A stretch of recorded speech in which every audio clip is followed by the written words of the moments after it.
Diane Greig, and welcome to Invisible Women, a podcast about 8 women who worked in espionage during World War II. They were from different countries, cultures, and backgrounds. What they had in common was the opportunity to step outside of societal norms, while at the same time working in the shadows. And while their contributions were incredibly important, they've been hidden. Invisible Women is an opportunity to hear their stories, to explore their roles in society, and to discover what we can learn from their stories that's relevant today. I was decoding in the naval section. We replaced the men who had been decoding. When they needed more people, they had to take us women.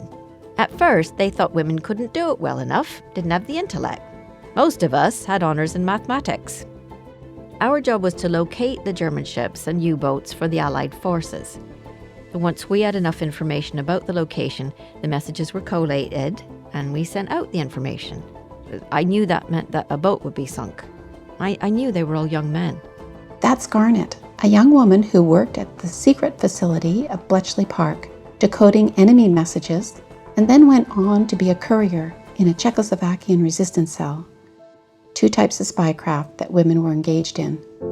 That's the focus of this episode of Invisible Women. Spycraft.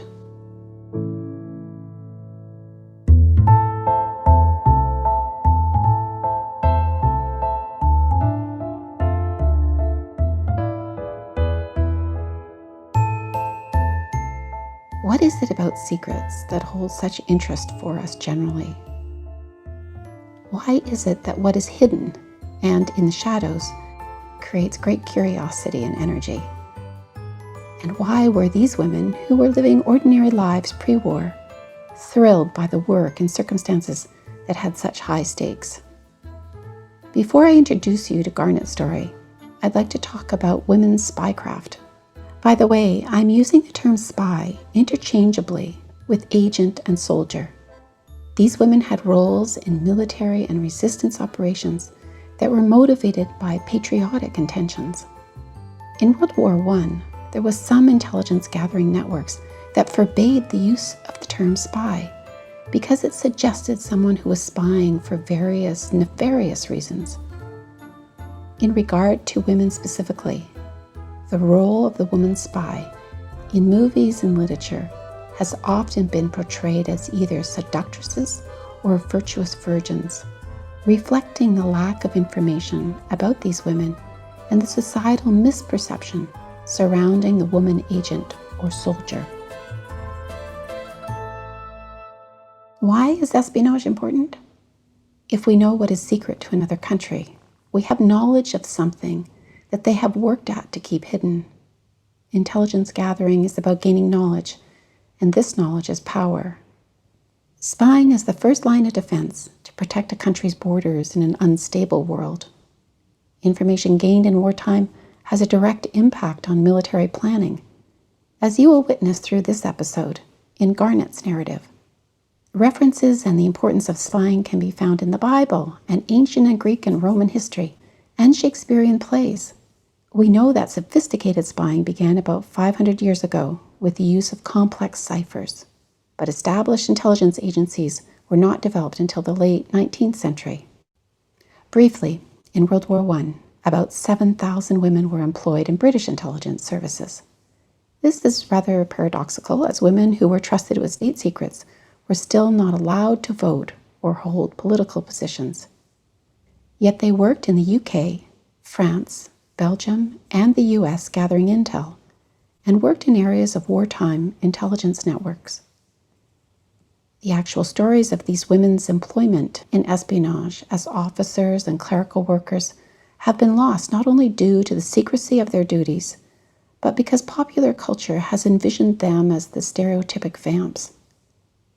But hard-working women of World War I were instrumental in the foundation of espionage in World War II and of the established 21st century intelligence agencies. Due to the recognition in World War I that women could provide valuable contributions through spying, and partly because of the shortage of men, women were recruited in World War II for espionage at home and behind the lines. Behind European lines, women gained access to the very foundation of the enemy's control by using European cultural norms to their advantage. The enemy's beliefs or projections about the roles women could perform were their undoing. These unexamined beliefs about women's capability, which is ingrained in us through cultural conditioning, allowed women agents to make inroads where male spies could not. Women who were asked to perform in dangerous territory were often parachuted into the area or escorted to the enemy line by a commando group. And they were recruited through existing military organizations, for example in Britain, through the Women's Auxiliary Air Force, or the WAF. They were trained by the military, receiving the same lessons as men, for instance in sabotage, how to build and use explosives, how to derail a freight train, how to use German guns which may be obtained in capturing the enemy, how to train resistance cell members in weaponry and obstruct telephone lines, how to operate clandestine groups like the Marquis in the forests in France, how to use wireless radio equipment and to courier documents through German checkpoints, how to evade being captured, and if they were, how to retain their fake identity and to remain silent if tortured. If recruited at home or behind enemy lines, the women had to have knowledge of the territory, ability to endure hardship, and perfect language skills. They had to be quick-thinking, adaptable, and in good physical shape, capable of walking or cycling for miles, and able to deal with the spontaneous and changing environment of war. Also, as you know, being selected, they had to have the courage and belief that they could do the work. So whether military or resistance cell women, they were treated in a similar manner by the enemy if caught carrying out any type of intelligence work. However, as you have heard in episode 1, Edie mentioned that her name was not recorded in Service Zero documents, and therefore she was not picked up by the Nazis when the cell was infiltrated. Her name was kept off the record on purpose because she had a crucial job to perform. However, it was not unusual for women's names not to be recorded in resistance cell documents. They were not considered as integral to the resistance cell, even though they completed some of the most dangerous tasks. I also interviewed women in espionage who were undercover on the home front. The secret facility at Bletchley Park in the UK was initially composed of male intelligence officers, but when it was realized that far more people were needed, women who were employed by existing military units as errand girls, as they were referred to, translators and secretaries, but ones that had good math skills, for instance, were vetted and reassigned to Bletchley Park. Agreeing to do intelligence work, whether at home or on foreign soil, meant signing an official secrets act, which meant you could not reveal what your job was or its specifics to anyone, including family, friends, and even co-workers. What you did was secret, and it was to stay that way for 50 years. If you contravened the agreement, you would go to prison, so the stakes were high even when the intelligence work was on the home front. For instance, one woman at Bletchley Park told me that in order to do her job well, she would put herself inside the Nazi world of military movement, and as the war went on, she became adept at seeing this landscape through German eyes, and she also began using German words intermittently with English.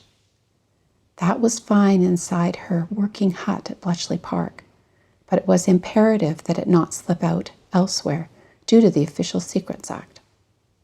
Women mentioned that they were afraid they would talk in their sleep in their native language and or give away secrets. There were many, many women who worked from their home country in intelligence, including Canadian women agents who listened in to Japanese messaging on the West Coast. So many Allied women worked in intelligence in various countries and in numerous positions during World War II, and they were instrumental in helping the war effort.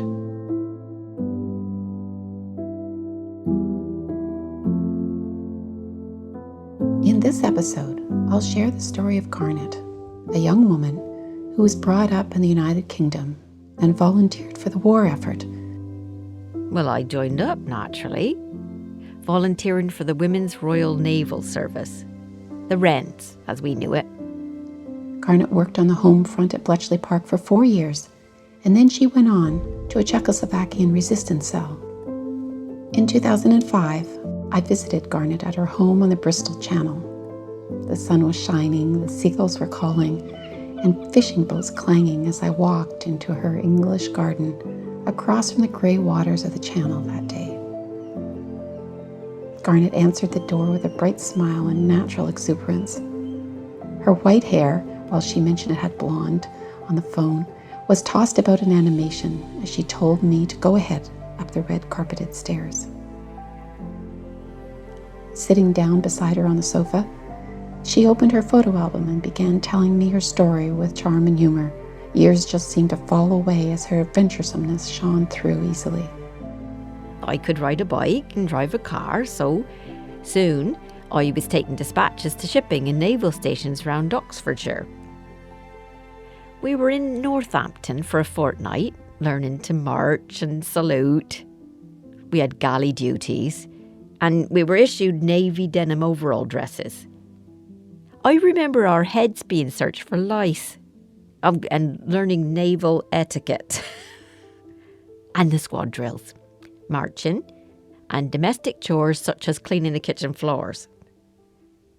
After basic training, I was sent to Oxfordshire and did the couriering of messages. But in 1941, I was signalled to go down to London. I wondered what I'd done. I had an interview with a fella from intelligence who said, "I see by your school certificate you were good at maths. We're looking for people for special duties X.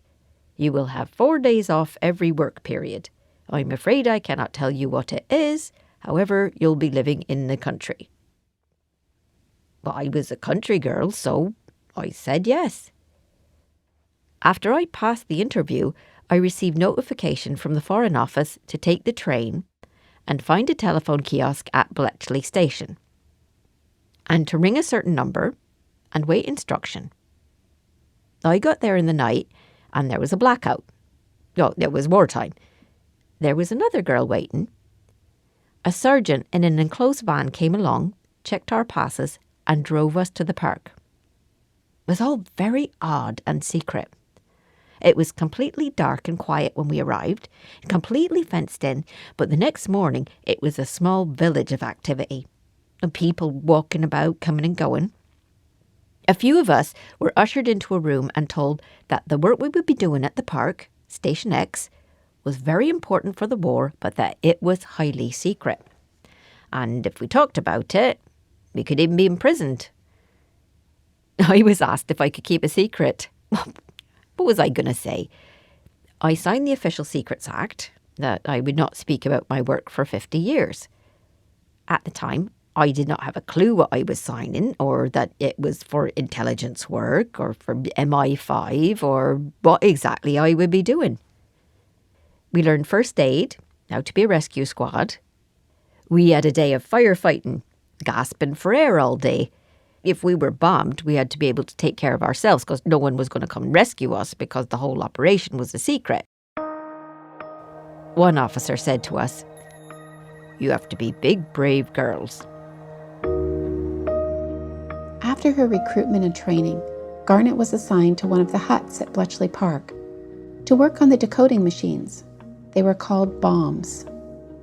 Bomb with an E, that is. The bomb was an electromechanical device used to decipher enemy messages that were encrypted with the German Enigma machine. Security at Bletchley Park was ultra tight. Garnet told me no one was allowed to even use the word Enigma. We couldn't talk about our work at all.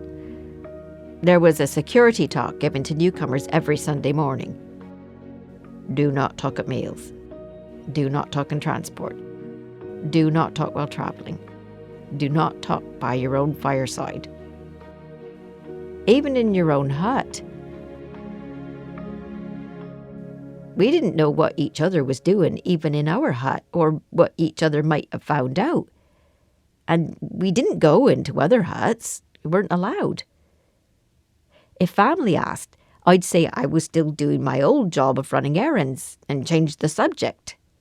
I couldn't say where I was stationed. I heard there were a couple of women who were overheard talking about their work and they disappeared. It was drilled into us that if we talked, we may affect the outcome of the war and be in danger in all our lives.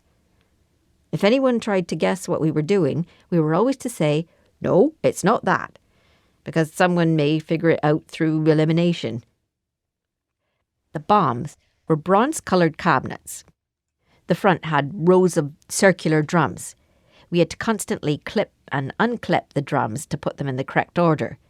We plugged in this mass of braided wires based on a complicated drawing of letters and numbers they sent to us.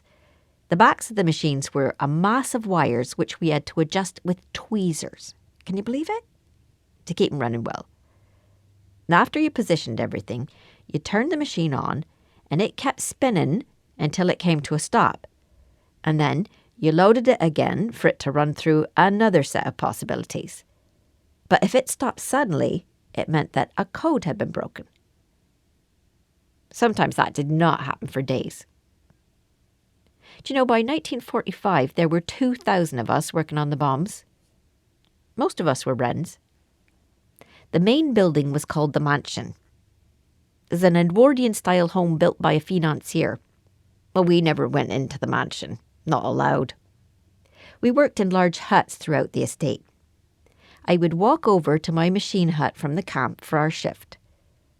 There were a lot of grads among us sharing living quarters, which were not comfortable, and working together. Lifelong friendships were created, most from the naval service, and also women from the army and the Air Force. There were a lot of civilians, which made the ambience freer than it would have been.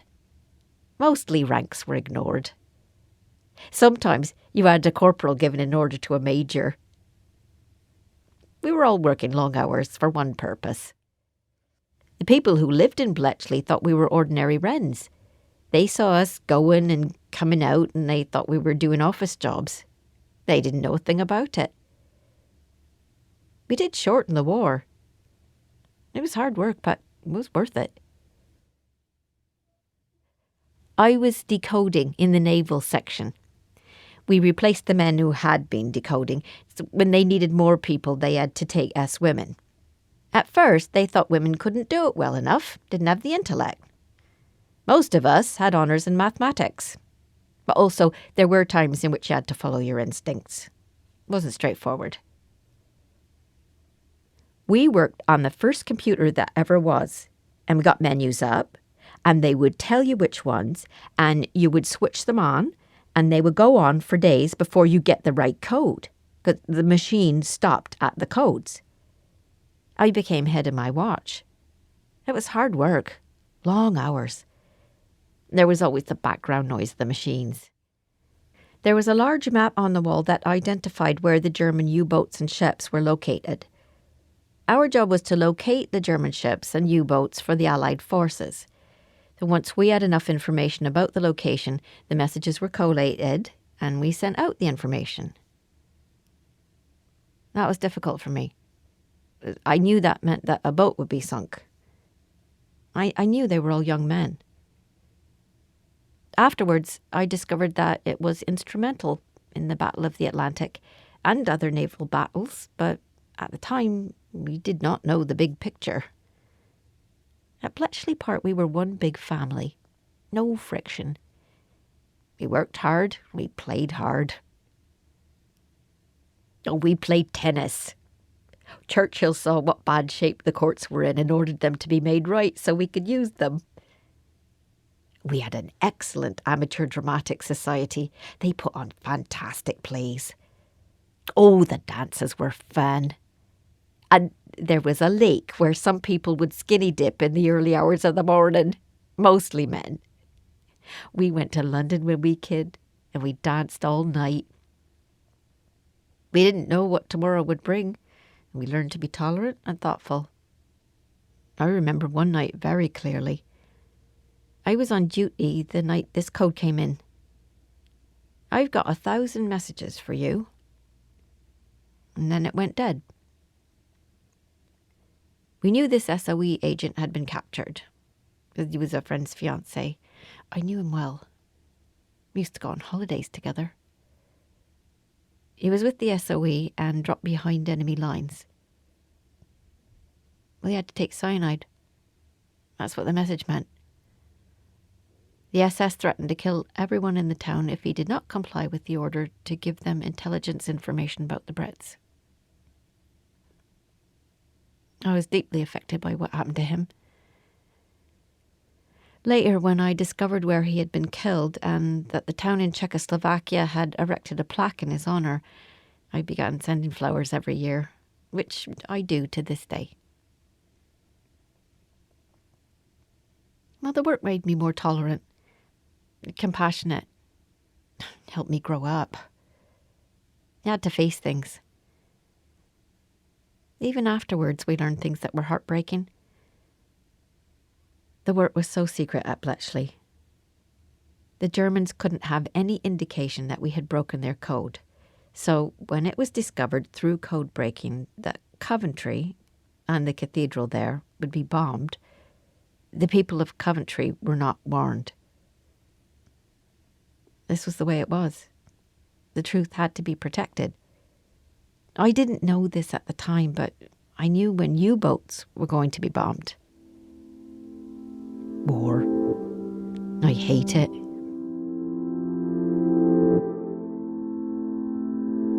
Of course, during the war, Garnet kept all of this to herself. She signed the Official Secrets Act, and she didn't talk about her work at Bletchley Park to anyone, not even family, for decades. We didn't talk about our work until it was made public, and some women couldn't talk even after it was made public. We felt like traitors talking even after so many years. It was so ingrained in us. My husband never knew what I did. He died before the release of information in the 70s. You know, Churchill called us the geese that never cackled. We were as honourable as the carrier pigeons, I guess. Our information came in all different ways. I saw the keeper one day carrying a pigeon towards the garage, and then later one being let go from the loft. I discovered much later that these pigeons flew with some of the SOE agents parachuting into France and Germany. One was hurt on landing and another shot by Germans on its way home, but both made it back. Our messages came from many sources.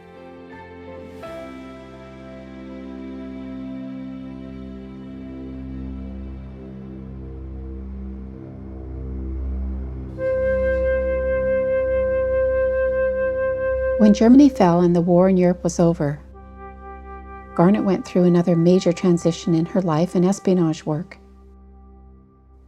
She went on to being another kind of agent, from decoding on the home front to being part of a resistance cell, helping high-level resistance fighters escape from Czechoslovakia. This was very dangerous work as the Russians were hunting for these fighters, and her connection to them, if uncovered, meant certain torture and death. She had seen the carnage of war and the importance of espionage through her Bletchley Park work. She knew that organized resistance cell strategies were crucial to recovering freedoms, and she was driven also by the death of a good friend at the hands of the enemy.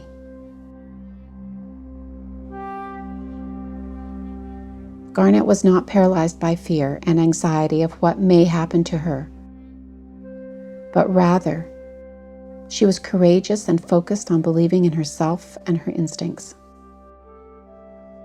And yet, the Russians were a different enemy than the Germans, in the sense that they had women soldiers on the front lines, at least as far back as World War I. They did not hold the same cultural beliefs and projections around women and espionage.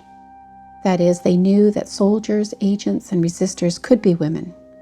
Hence, they were more suspicious of women and less likely to let them slip through their checkpoints, making resistance work even more dangerous.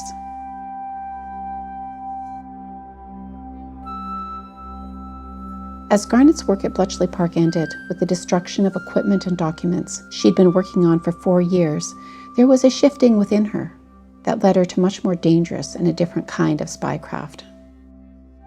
We were told to destroy everything. We were given hammers to destroy the machines. Boy, did we do it.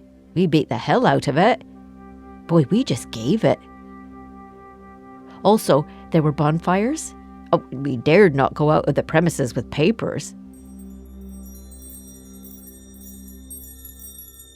I was asked to help decode Japanese signals, and I went to Cambridge to learn Japanese naval codes, but I felt lost. I wanted to go on a retreat. But in 1946, I met a young man and went to Czechoslovakia with him. The Czechs had the Americans helping them, and they had more food there than we did in England. But the communists came in overnight. It was dreadful. The shooting of people and raping, terrible. You couldn't believe it, really. There were mass demonstrations, and political leaders and others left the country as quickly as possible. By 1948, we were behind the Iron Curtain doing undercover work, helping the resistance. The authorities knew I had been with the Royal Navy, so I had to report to the local police station weekly. I was not still with the Navy. I'd followed my Czechoslovakian fiancé. His father was a dean of a school in Czechoslovakia. I travelled to Prague with him and stayed in the school's residence while I taught English. Well, they closed the English school I was working in like all the others, and there was no food. My supervisor, another woman professor at the school, asked me to join the resistance cell. Many people needed to escape the harsh grasp of the Russians. I worked with her to help certain resistance members leave Czechoslovakia. Many of them were being picked up by the Russians and shot or jailed. I sent letters to my sister in the UK asking for her help. I wrote my sister in code, as all my letters were being opened by the Czechoslovakian police. Eventually, I was able to give some resistance members foreign addresses to get away to. Then I would collect their mail so no one knew they were gone. In fact, I'm still in contact with 2 survivors from that time. I helped them escape, and now they are in Sweden and Australia. Also, I gave them money. One was the woman professor's brother. But the resistance escapees could not take their valuables with them, so some asked me to bring out things for them when I left. Their documents, jewellery, some other articles of importance. I boarded the train wearing many, many rings. I wore gloves with the rings turned toward my palm, and that is the way I went through the border police. Thankfully, they never asked me to remove my gloves. Then, once in the train, I found an empty cabin with a bed where I stuffed the jewellery and the papers until the town of Ash, at which point I recovered the papers and the jewellery. I was to meet a contact at the town of Ash for a short rendezvous. I had my papers checked and I was questioned by the police as I left the train, and I thought I might be detained, but they let me go. I met my contact and he said, "Do you have a newspaper?" which was the sign. So I said, "No, but you better take these." And I gave him the jewellery and the documents from the pouch I'd sewn into my skirt band. I was so relieved. It was not easy to tell who was communist and who was not. I had to decide if the people who asked for help were authentic, or else I might have been thrown in jail. Once an agent was caught, the Russians were brutal. I skied, and I'd take those who asked for my help into the mountains with me to go skiing with my friends. I'd get to know them this way before I helped, but really, one never knew for certain whether they were authentic or not. I witnessed brothers who were on opposite sides of the political situation. Families would turn each other in.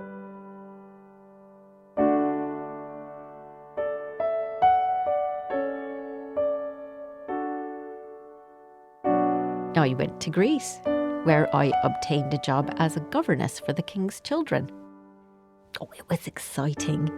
I travelled everywhere with them, and one day, when boarding a ship, I met my husband. He was standing alongside Lord Mountbatten.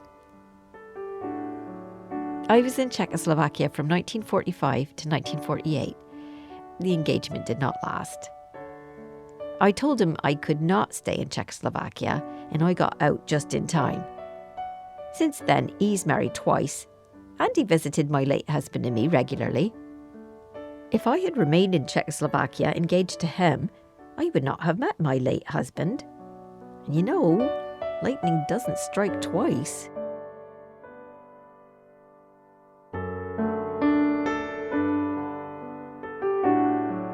I'm proud that we kept it secret all those years. When news came out about Bletchley Park, a radio station got my name from the records and called me. All of a sudden, I was on live radio and they were asking questions about my wartime work. I don't think I was very coherent, as that was the first time I discussed it. It was such a shock after so many years. After that, I did get invited to a couple of functions in London, dinners, and spoke about it. And I have told those in the family who are interested. I have friends, although many have died. I see my niece and her family in London when possible. I try to enjoy life and not get bored.